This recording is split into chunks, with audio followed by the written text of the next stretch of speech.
I guess there are many different types of artists, obviously, and there are many different types of people and practices.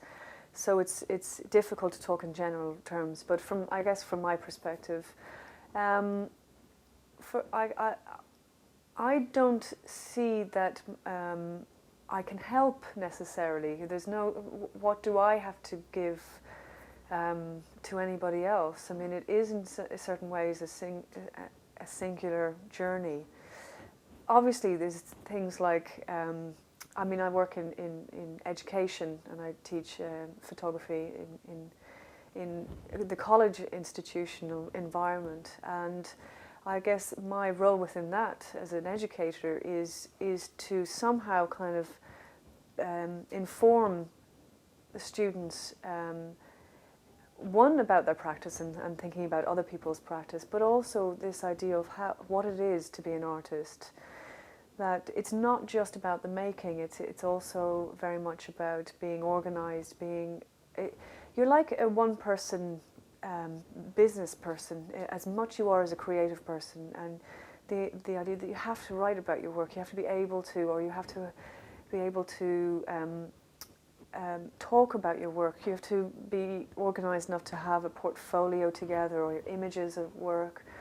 So that idea, perhaps a stereotypical notion of an artist being quite scatty or carefree or not really quite operating in the same world as everybody else, can be true, but it's not wholly true. And I certainly learned that I had to be just me within this, and I had to learn to be a little bit more organised.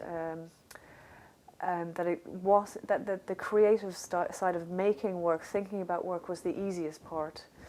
So, in terms of personally, I try and inform my students about that, and I would inform other artists about that. But it's really important, I guess, for I go to openings, I go to shows, I take part in different artist forums, and that kind of peer discussions are quite interesting. It's not necessarily, what kind of film speed do you use, or what kind of gesso do you use. It's not about that. It's just kind of the experience of living. It's quite an isolating. It can be quite isolating being an artist in the studio alone, and it's good to talk. It's good to go to openings, just to see other people, to have a conversation, to have a glass of wine. That is the social network, and that's as important as it is to go to the library and research. It is to make work, as it is to be able to budget and project, and for example,